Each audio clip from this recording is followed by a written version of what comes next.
Wonderful, wonderful. All right.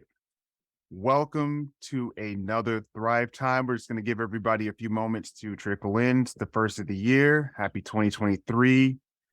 I know typically we have a deadline on how often you can say Happy New Year. Some people say, after the first week, you're not allowed to say it. Some people say you have up until January. You know, it's whatever, it's whatever everyone feels comfortable with. But Happy New Year as everyone comes in. Welcome, welcome. We'll get started in just a few moments. Oh, wow. We've got a heavy crowd of participants this time. Much appreciation to everyone who signed up for the live version, and hello to everyone watching the recording in the distant future. Outstanding. So let's go ahead and get started.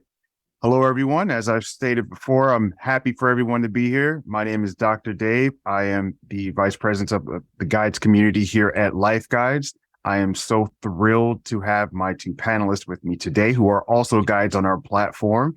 We have Taryn and my fellow Leo. And I'm really excited about this discussion because we're doing something different, as we always do. You know how we like to do here at Thrive Time. We take concepts and we turn them on their head. We don't follow the traditional rules. We are cute and kind rule breakers. I'll say it that way. We're cute and kind rule breakers. So let's start by doing a quick introduction of our panelists. So first, I'll start with Leo. Leo is one of our guides here on Life Guides, and I had the privilege of speaking with him when he decided to join our community. He is a practicing physician, and he's also a general surgeon and an ER doctor. He resides in Sao Paulo, Brazil, and he brings a wealth of knowledge on how to support overall well-being. Now, of course, being the son of a physician and a university professor, he spent his formative years in the US, as well as Argentina and Brazil. And growing up, he had a love of computers and basketball, share those loves as well, and even receiving a scholarship to a Division II school. Yet he came back to medicine as his way to strive to be more supportive, to be helpful, to be there for others. And as he continues to do that, especially as being a multiracial individual, he's experienced discrimination throughout his life. But no matter what, Leo brings this wonderful and warm disposition. So welcome, Leo. Thank you for being a part of the talk today. Thank you so much for having me. It's a pleasure. Thank you so much. Absolutely, absolutely. Okay, and next we have Taryn. So Taryn began her career as a Broadway film and television actress, and after 30 years in the spotlight, she decided to utilize her skills to develop as a performer and step into the role of writer, director, public speaker, and producer. Taryn has written 5 interactive children's books, which teach children character as well as ethics. She's written 2 parenting columns, and it's now an award-winning documentary.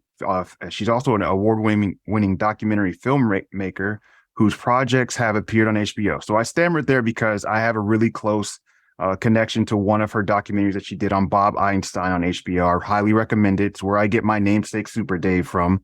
And she's also had documentaries on Showtime, CNBC, amongst others. She's also the author of Inappropriate Laughter, a story about loss and grief and guilt. We'll have that link popped in the chat in a few. She also has 2 books debuting here in 2023, including How to Stay Married to a Journalist, which I can only imagine. Wow, that's got to be challenging. As well as a self-help journal entitled The Mother of Reinvention, a guide to elevating your life. So wonderful, wonderful to have you here today, Taryn. Thank you for being a part of this conversation. It's so nice to be here. Thank you very much for inviting me. All right, so let's jump into it. If you are not aware, what we are talking about today is kind of flipping the topic of the action plan. Typically people make a long-standing action plan where they have all these goals. They want to reach these pieces. They want to get better. And so what they do is they set so many tripwires ahead of them, so many things that they have to complete for them to be successful. And we're all fairly familiar with the term New Year's resolution. People use it all the time. But I mean, you can probably count, and no judgment, but you could probably count on your hand how many people have fulfilled all of their resolutions, after the first couple of weeks. I can honestly say after the first days, I typically forget about it, even if I write it down. So what we're doing is we're flipping that action plan on its head. And sometimes it's okay to not have a plan. So I want to start with Taryn, and I also want to give a quick disclaimer before we jump into this. We will be doing some meditations today. That is a part of our practice that we're going to do. If this isn't for you, it's okay. You can skip ahead, or if you want to dip out for a moment and come back in, this will only take just a few moments. So is it all right if we start out with that, Taryn? Absolutely. I try to start with this exercise every day, especially before meetings. And it's, definitely a form of meditation, but it's something that's fun, because as an actor, a former performer, what we all learn to do is really kind of something called going to your center. And your center is a place that is very confident, authentically, authentic confidence versus the false confidence. False confidence is basically, I can do anything, I can do this. And it has a lot of ego involved. And authentic confidence is filled with humility, joy, laughter, and just a solid understanding of who you are and that you matter and you have value. And when we get to this place, as a performer, it's easier to get out on stage and be vulnerable. As a life guide, I do it before a session because it gets rid of the distractions of my own personal life and puts me at a place where I'm just more comfortable listening, and I'm open to hearing what other people have to say. So the authentic confidence exercise I do, as it says, before making decisions, before public speaking, as a morning exercise, just to put you in the right frame of mind to be productive and take action. Anytime I feel kind of off, before I set goals, and as I said before, a LifeGuide session. So all it is, it's very simple. I'll explain it first, and then we'll close our eyes and do it. And it takes like 30 seconds. It's so easy. There's our moments in our life when we feel really just great. It could be a memory where you cracked a joke and the entire room laughed and thought, oh, how witty and and comfortable you are. It's a moment. I want you to pick a memory in your past where you felt that way, just authentically confident. And we all have those, and they can be anything. They could be hugging your grandchild, or they could be when you got that promotion at work and you knew you deserved it and you worked hard. It could be any of those. And what we call it, acting, the acting term is episodic memory. So you want a memory that you are very close with. And what we're going to do, I'm going to have you close your eyes, and just for 30 seconds, you live that memory. And when you live the memory, I don't want you to just go, oh, I remember that one thing. I want you to really think about who was next to you, what you were feeling, and focus on that. Because what we're going to do past remembering it is try to feel that feeling again. So if you close your eyes and start to step into that memory, remember what you were seeing, remember what it felt like, remember who was around you, remember the smile on your face. Take a deep breath, and for the next 20 seconds, just feel that feeling. I'm going to stop talking now and let you, for the next 20 to 30 seconds, be in that moment.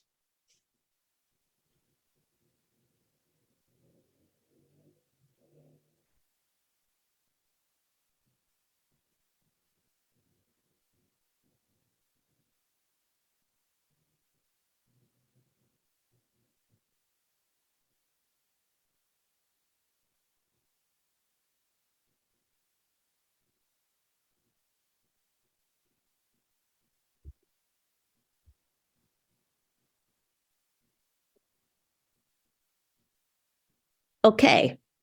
You can open your eyes if you want to. Sometimes that's just a very pleasant place to be, because it's a reminder to you of what you're capable of and who you are. And it's not the cure-all, but what it is a place to start to be very productive and take action and learn how to move forward from your center, because that's who you really are. When you stop letting other influences tell you who you are, that's where you should always be. So that is the authentic confidence exercise. And like I said, I do it before. I try to do it a few times a day, honestly, especially before I give advice to my children. Before, when I'm making a decision for myself, because when we're operating from that authentic confidence, you really know what to do. Most of the time when you are trying to figure out what to do, you know in your heart what to do. Mm-hmm. But there are all these influences that are saying, no, you should do this. No, you should do that. No, it's too selfish to want to do that. No, it's too, and I'll stop now. But that is an influence that you don't need. You need to operate from who you actually are. That's a good segue into a question I wanted to ask, both of you, when, you're talking about who you actually are. And when we think about new year, new me, phrases like that, we're trying to get in touch with who we, like almost our higher self, who we see ourselves to be. So Right. I wanted to ask, and I'll pose it over to you first, Leo, is, when did you have this prolific experience as a healer, within medicine. When did you know that this was something that you knew that you wanted to aspire to really reach to, that was a part of your goal to help and support people? Great question, Dave. Great question. So thanks for that, Terry. I really like your exercise. So to be honest with you, my father was a physician. So that people automatically would think that, okay, he's probably going to go into his father's footsteps, which that didn't happen. I was really drawn to computers and things like that. So it's kind of funny you say that. I don't consider myself a healer. I consider myself a facilitator. I consider myself a facilitator. Okay, because people have to take their own actions and their own decisions into healing themselves. I can give you the right medicine. I can take you to surgery and then fix you. But then as you go on in life, you got to make the right decisions for you to keep yourself healthy, right? So how did I become a doctor was something that we as human beings, we evolve, right? When we are in our 20s, when we're in our 30s, when we're in our 40s, our mentality changes. Everything, our experience, the experience that, that we have in our society changes us. And so what clicked for me was pretty much, I had to give something back. I can't just live for myself. And that's one of the things that it's a good thing for you to get your mind around when you're starting this new year, is that what is your action plan for this year? Are you going to be all about yourself? Are you going to be all about yourself this year, just like you were last year? What were you doing for your others last year? What were you doing for others last year? So that's when I clicked and I wanted to become a doctor. It was like, I need to do something for somebody else. Not taking away from any other profession, which I respect a lot. Sometimes we are in, I talked to someone about this like the other day. How many of us really say hi to the janitor in our building, to the bus driver, to the, things like that? Those are people that work around the clock, 365 days a week. And I'm really grateful for them also. And that's pretty much my take on this question that you was asking. Understandable.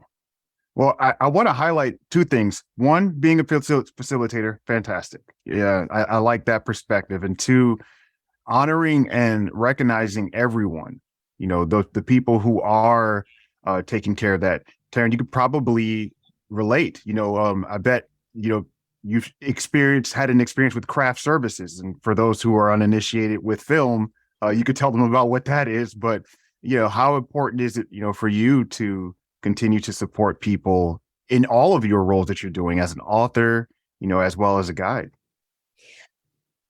It is extremely important. And Leo, that was beautifully said.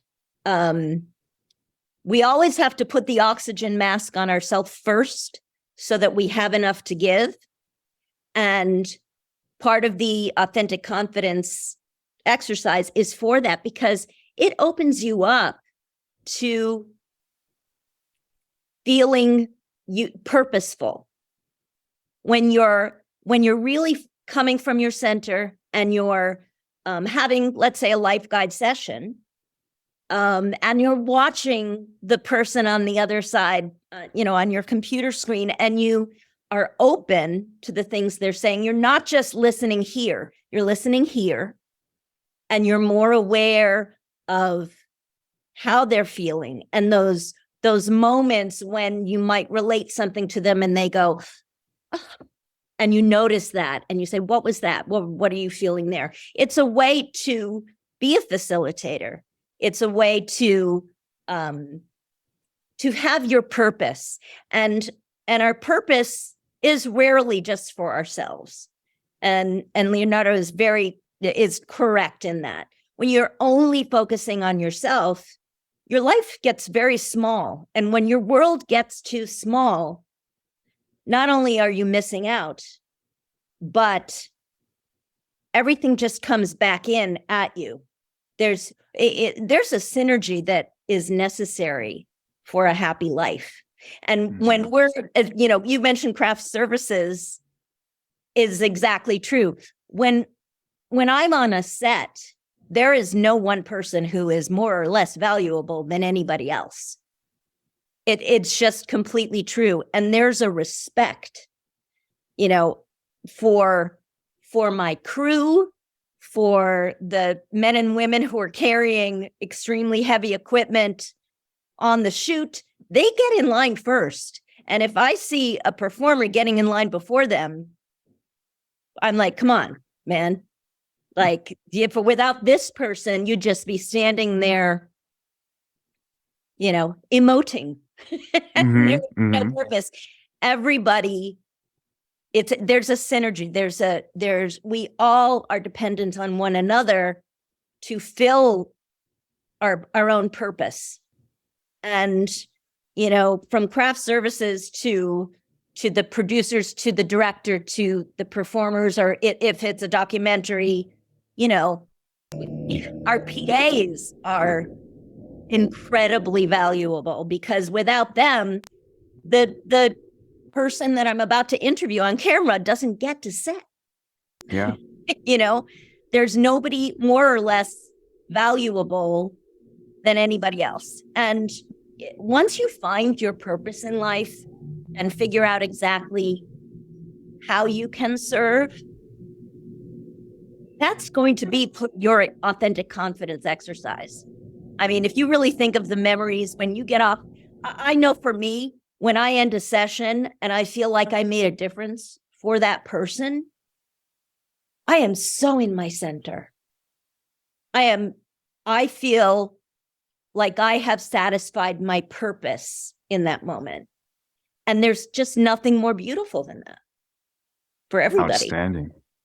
Outstanding. This makes me remember a question that Leo had posed. When we're talking about action plans, for example, he had this really powerful question, which is your action plan really yours? Yes. And that's a question that can put out to everybody in the audience today. If you feel free, definitely pop in the chat. How much of your action plan that you may have set at the beginning of the year is actually yours? How much of is it societal or, pushed upon you from parents, for example. I'll be honest, and hi, Mom, I'm going to throw you under the bus real quick. My, one of my, action plans is, to gain a little weight, but how much of that was my idea or how much of it was implanted from my mom over the holidays? When your mom sees you and you haven't eaten, you need to eat more. That's not how she sounds like. She's going to hate me for that. But that's just one of the questions. So Leo, I wanted to, ask you what gave you, the idea to, well, first I'd ask you to come up off of mute. And I wanted to ask, what gave you the idea to think of it in that frame, about your action plan actually being yours? Good question. Good question. It's exactly what you said is exactly what I went through, because I wanted to be a professional basketball player once I got to. I'm not from the U.S., so that means I was exposed to the U.S. when I was young. I learned to play basketball, and that was like a new world for me. And I wanted to be a basketball player. But the challenges, height and other people with better skills, I had to deal with that within an early age. And it was very challenging because I didn't have the maturity to understand I wasn't good enough at that point. And so that was my plan. And then my parents had their own plan, because I come from a very high educational background. And they was constantly telling me, listen, basketball going to put food on the table? Right. Is basketball going to put food on the table for you?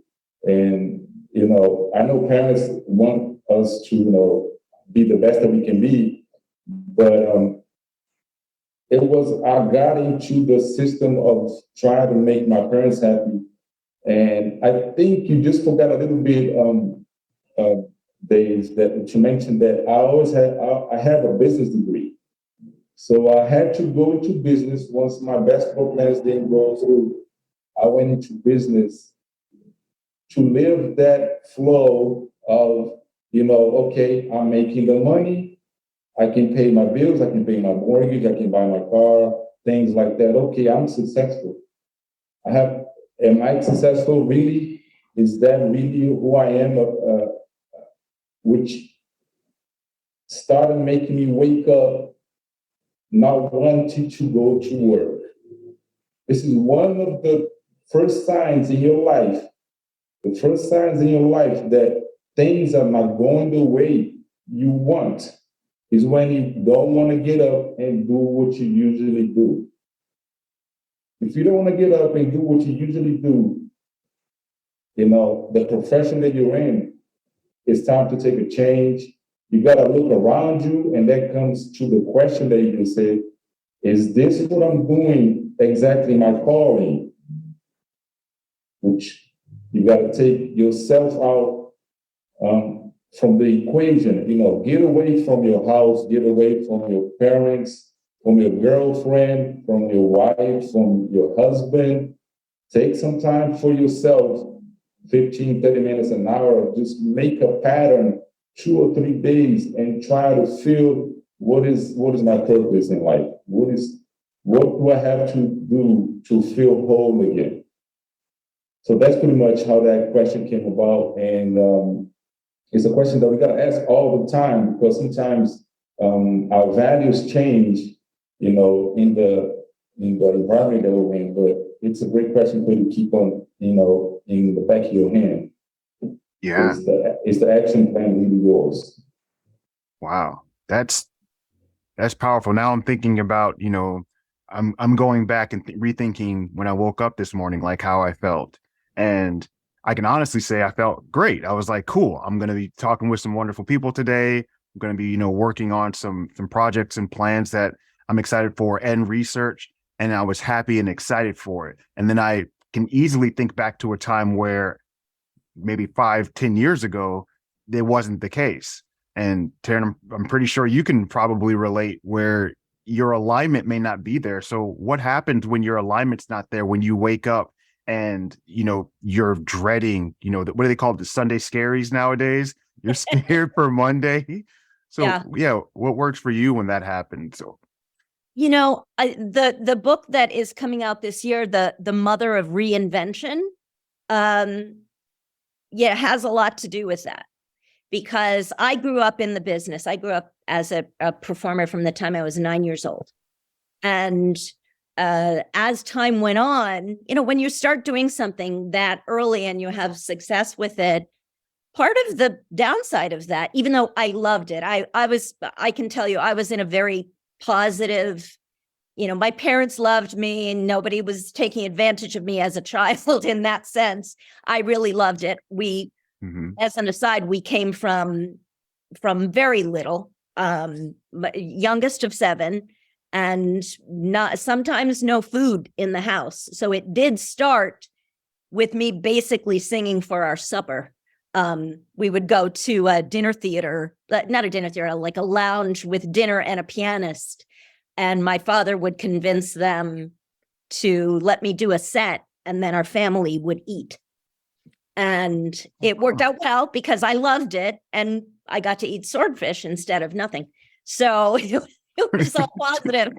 It was all positive in a strange way. But anyway, I digress. But the downside of that is that I never learned other things that I might have been interested in or wanted to do. And so as I got older, I was like, I don't know if this industry is serving me, my heart and my purpose in a way that I want to live. And so I started making adjustments to that. And as I did, some friends would say, oh my gosh, you're just always reinventing yourself. And I thought about it. And in some ways that's good. But the importance of it is not to necessarily reinvent, but reinvent the word reinvent. It should be building on who you are, building on all of the beauty and the skills and the life experiences, both good and bad, that have given you the tools you need to step forward. And another acting exercise that I did every time I feel stuck, or every time I have the Sunday scaries or anything like that, is a creative visualization acting exercise that brought me into sense memory. If I was doing a character, I played a character in a miniseries that was in 1587, which I wasn't there. So I had to really do some research and figure out, how do I do this? I had to learn to ride side saddle over a hill on a horse. It was a very, very different situation. And one of the acting exercises that we do is closing our eyes and imagining, going through a day as that person. And I started thinking about that exercise, and I thought, what about going through a day as me at my best, at what I really want? And the first step in that is allowing yourself to admit what you really want, which goes back to your mom and the losing weight, etc. And the creative visualization part is fun because it's almost childlike. And I developed this when I was doing one of my books for children is I've Got Plans, and it's an activity book for kids, who want to step into their future and to learn goal setting and everything. And I was at Barnes and Noble doing a book signing and doing a reading. And I was going to do the most incredible dream life exercise for the kids. They were like 7 and 8. And I looked down, and in front of me, there are a handful of full-grown adults in the children's chairs with their knees in the small chairs? In the small chairs with their knees up to their chins, who had been listening. Oh, they really wanted to hear that. And they came down and they were like, I need to do this. So I started doing it with clients that I was media training. And for adults, I've done the perfect day exercise, but for the kids, it was the most incredible dream life exercise. And truthfully, I still like that title because we should allow ourselves as adults to imagine who we can be and what we really want. And as it says on the slide, the first step is give yourself permission to admit what you really want, because there are voices all around us saying you shouldn't want that. And it's not even you can't have that. It's you shouldn't want that. It's inappropriate, or you could do other things that would be safer, or other things that would serve me, another person.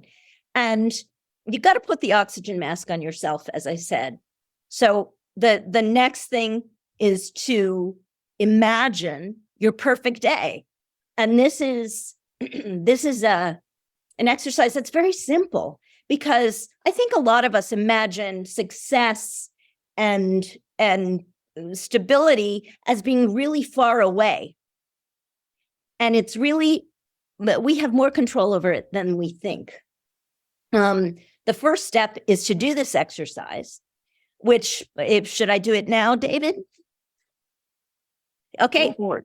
So the first step is this creative visualization exercise, where you have to allow yourself the freedom of a child to imagine the perfect day.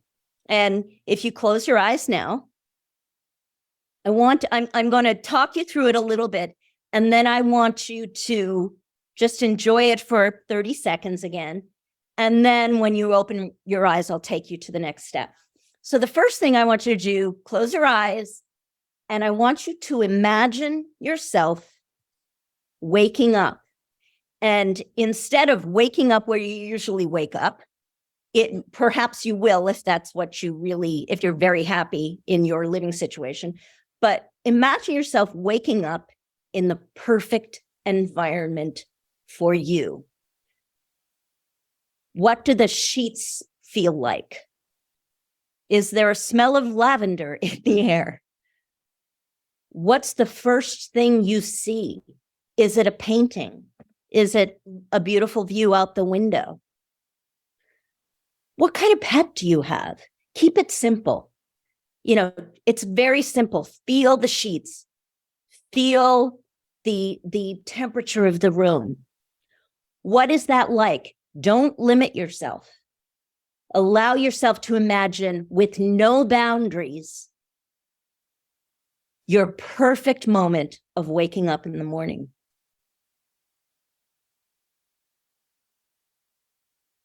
Now, let yourself get out of bed.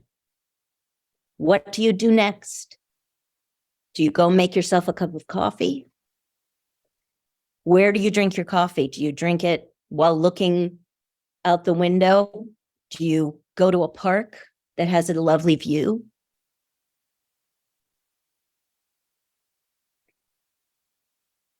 Who's with you? Are you alone? What lies ahead in your day? In your perfect day? Are you going to an office? Are you working from home? Are you taking on a new role where there's not as much structure? Do you want to experience a 9-to-5 day and come home and have total freedom? What is your perfect day look like with no boundaries? Right down to the coffee. Keep it simple. The coffee, what does it smell like in the room? Is it quiet? Is there music? Now I'm going to stop talking for 20 to 30 seconds, and I'm going to just let you imagine your perfect day.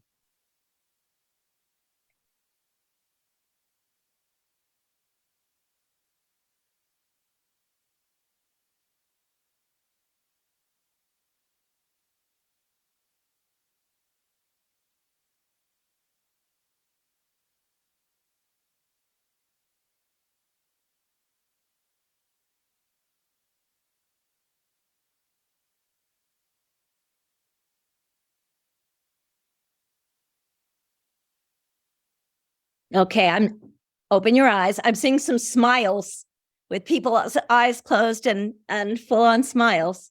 So that's good. So when you're imagining that day, and again, it's just you, there's nobody else's influence. When you're imagining that day, the next step is to list all the things that you notice. I'm a big lister. I like to list things. If I've already accomplished it for the day, I'll write it down on my list and cross it off. It's very satisfying for me.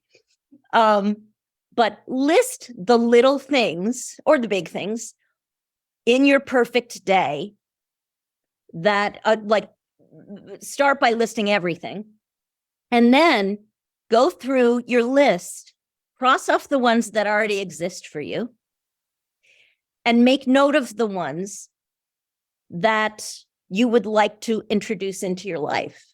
And it can be as big as your job or as small as, what you have for breakfast every morning. And after you identify the things that you would like to bring into your life, that's when the action can start. Because this exercise defines the kind of life you want to live. And part of it is very simple. Now, the action plan,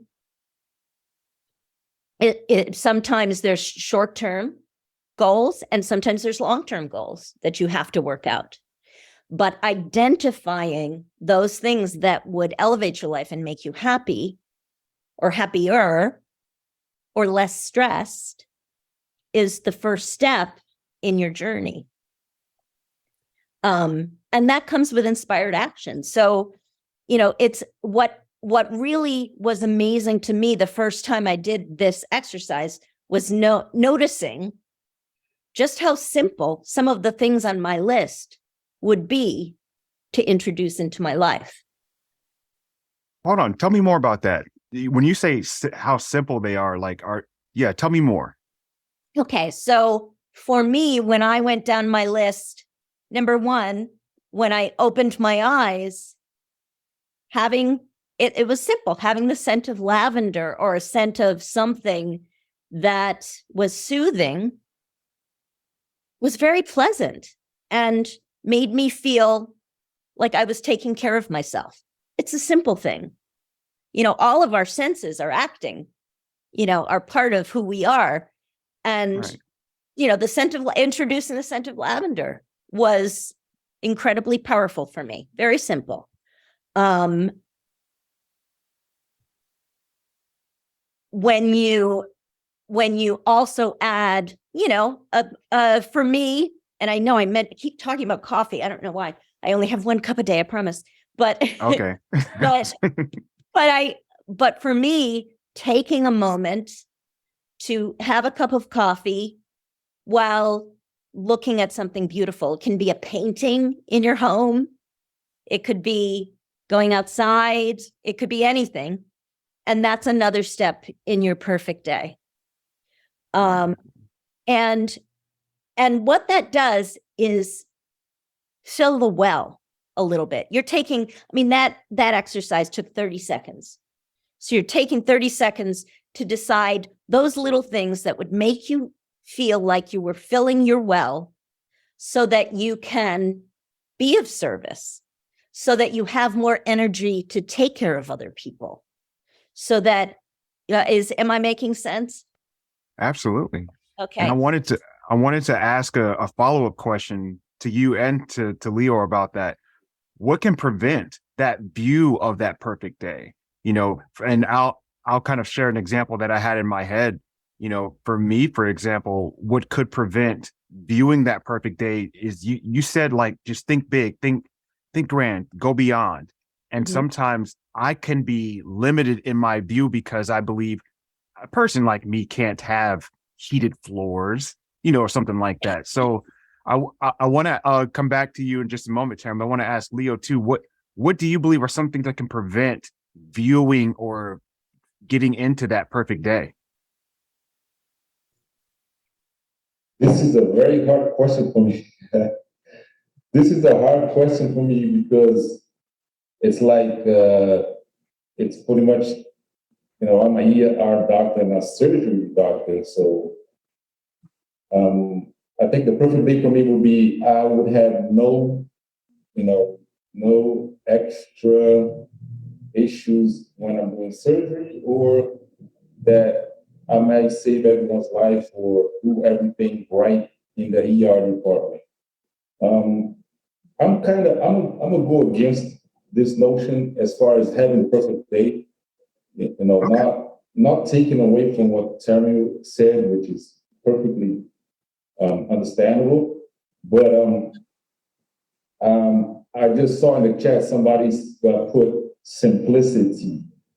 Mhm. I think that's beautiful, and that's exactly what I take into my medical field, which is a person is bleeding or whatever. I try to take the most simplistic approach to get that, out the way. If I'm in surgery, I want to take the most simple way to fix the problem. If I'm feeling stressed, I want to take whatever it is. If I'm having emotional issues with life or things like that, I want to take the simplest approach, to get myself centered again. Mhm. I think I should mention a little bit, which is, people don't get mad at me. I hope people don't get mad at me, but I think I mentioned a little of this before. The U.S. is one of the most positive thinking and positivity kind of drawn environments. There's always something that's going to give you. It could be sports, it could be in the acting field, it could be volunteering. There's always a positivity around you that you can grasp. There's always something there that it can, like, okay, that's wonderful, that's amazing. And so that takes us back to a perfect day. You might not be having a perfect day, but you might see something. You might, you can go to a convenience store and you might say thank you, and that person being the person that's giving you the food or giving you a change or whatever, probably haven't heard thank you for the last 2 hours, and they might smile at you, and that simplicity right there, that it can flip your day right there. It can flip Yeah. your day, and you Mhm. can be happier. So simplicity, that's perfect for this question. Go I ahead, Taryn. I love that, Leo, and that is what the exercise is. I completely understand the when you think big and let your mind go, but the point of the exercise is to keep it simple, because your perfect day doesn't necessarily mean that everybody else responds the way you need them to, and things outside of your center that you're controlling everything. Your perfect day starts here. And maybe the word perfect maybe I should change that to centered, a balance, a building block where you start. Because that exercise is meant to allow yourself to fill your own well first before you serve other people. So as a surgeon, waking up and being in the right mindset before you do your job is extremely important. You have to give yourself something. Someone brought up in the comments that when with other responsibilities, how can you have the perfect day? And that is a really valid thing. But the point of this exercise is not necessarily that you're going to wake up from that point on. Once you imagine your perfect day, you're going to wake up and have a perfect day all the time. It's not. It's an effort to identify the things that allow you to handle the responsibilities of your day, if I'm being clear. So when you're imagining your perfect day, when you're imagining your perfect day, you're identifying, me with the lavender. When I wake up, I'm in a good sense. I have a good sense, so that when I get a call from my college daughter who is like, everything's falling apart and everything, I'm in my center. For me, waking up, having a nice view while I sip my coffee, and then becoming of service to the people in my family, that is important. When I identified those things and I give myself that so that I can turn around and give to others. I would like to add something. I really agree what you just said, Tara, which is centeredness. That's really perfect. Yeah. I really love that. But one of the things that I really something that I want to leave with everybody here today, since I'm in a medical field, I've been seeing this a lot for the last couple of years, is that people are scared a little bit of coming out of feeling stressed, feeling worried, feeling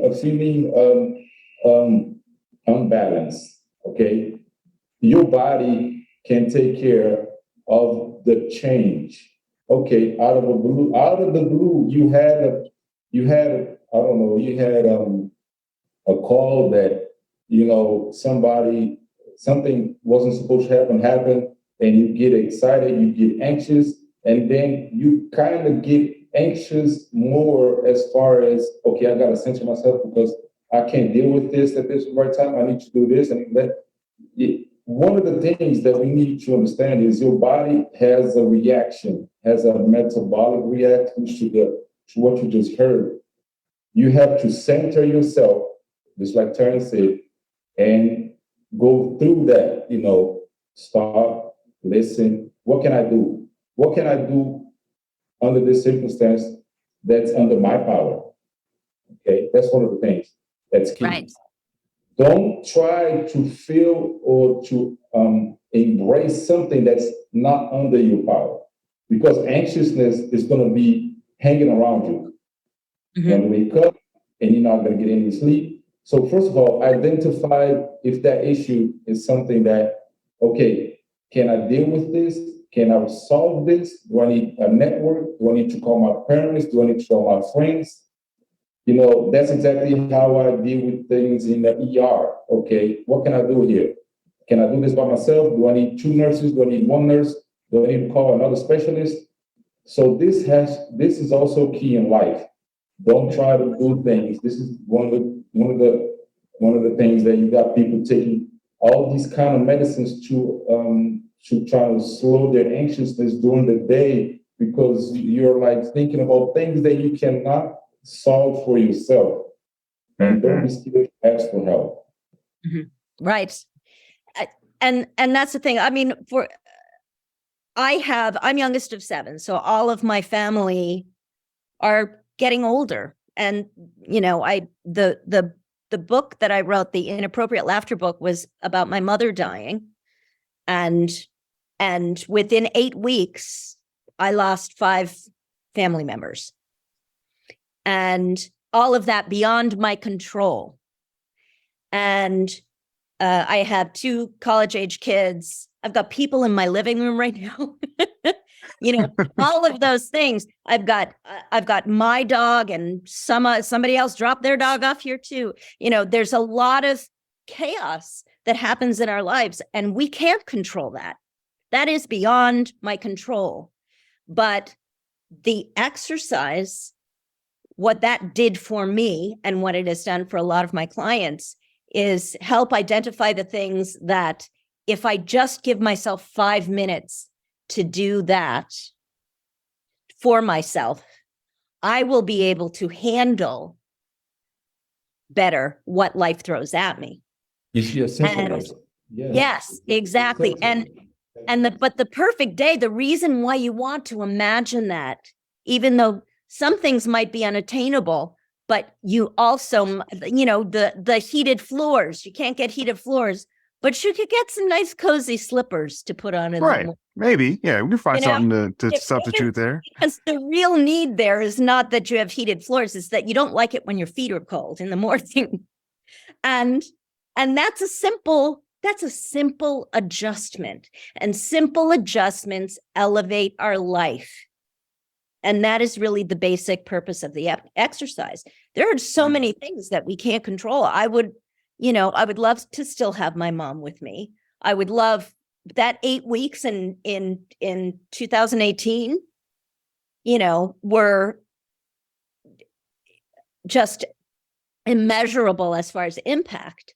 But the reason it's called inappropriate laughter was because my simple adjustment was allowing myself and my family to laugh if we felt it was the right time. And sometimes when it was definitely not the right time. But we allowed ourselves that inappropriate laughter in order to manage what life throws at you. And when you let your imagination go and understand what you really want in your life, what you will find is that those big things like the heated floors really aren't about the heated floors. They're about one simple thing. It's really not about the waking up in a mansion. It's about waking up in a comfortable place where you feel safe. And fulfilled. I'll add that, and fulfilled, because I think that's a big part of it too. You're talking about refilling yourself. When we start to, pour from the empty cup, that proverbial thing we talk about all the time, pouring from an empty cup, you have to feel fulfilled within yourself. Right. I'm loving this conversation. I know we're coming down to the end, and I want to give some time to get some shout outs or some questions in the chat, just in case if there are any questions from anyone in the audience. Please post them in the chat for the last few minutes. And I want to also go back to a couple of things that Leo had mentioned, kind of in the green room as we were talking about our notes, and the idea of having no plan, like that being okay to have no plan. And I think that that's wonderful, because sometimes we feel like if we're not doing something, I say this all the time, or I said this earlier in one of my meetings, is that I wanted to release my busyness, because business, within business is busyness. You're always doing these tasks, and this is next up, and these TPS reports. Those who know, you got to do these TPS reports to get those in, and it can become exponentially stressful. And that's why it's important sometimes to hijack our parasympathetic nervous system by taking long exhales, exhaling just a little bit longer than we take inhales, and take back that fight or flight that's running around. So I'm just looking in. If we have any questions, I see. Yes, Lillian, absolutely. Simplicity and time to refresh oneself is important. And this is what we're doing here. You're taking time out of your day to listen to us and to just have a moment to yourself. And hopefully you're taking away a few, tactics and tools and interventions that you can use, because it's typically more simplistic than we always think. We always think it's got to be complex, got to do this big thing, this grand move. And typically simplicity is wonderful and extremely helpful. Are there any other questions or anything else that you two would like to present to the group before we end for the day? I would just like to say thank you to Leo. I mean, there are so many ways to approach what ends up being the same purpose or the same point. Leo comes at it from a vast experience of being a doctor, being a surgeon, understanding how the body works, which is like incredible. And I, as a former actress, and what I do now with documentaries, I come at it from a completely emotional point, but we still got to the same goal, which is the simplicity, the centeredness, the focusing, admitting what you want, doing what's right for your body, and giving your whole system a way of of getting to your center. And whatever approach you come from, it doesn't matter, as long as you find yourself in that space of appreciating the simplicity of what is needed in order to fuel your life. You know, the beautiful thing about this talk, was exactly your view of the term was when you were, it was beautiful how you said, you talked about the family members, the people you have in your living room, everything you're dealing with, and all of a sudden you just, said, okay, my 5 minutes, I got to get my 5 minutes to center myself. And that's pretty much what this whole talk is about. Right. I kind of take it a little bit in both directions, but it's perfectly for an action plan. Sometimes you're all over the place, and then you just gotta, okay, what am I doing? What I need to do? Where am I going?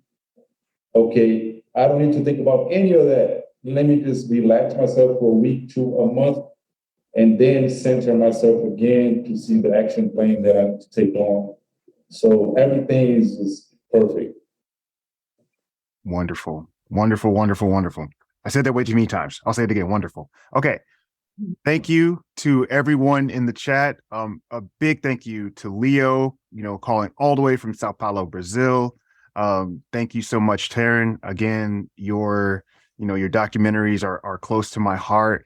If you want to get in touch with them, both of these wonderful people are available on our platform at lifeguides.com. Please connect with them. I hope you all have a wonderful, prosperous, and consciousness expanding 2023. This is the beginning of a great year for us here. Thank you for starting it with us. Everyone, have a wonderful day. Thank you.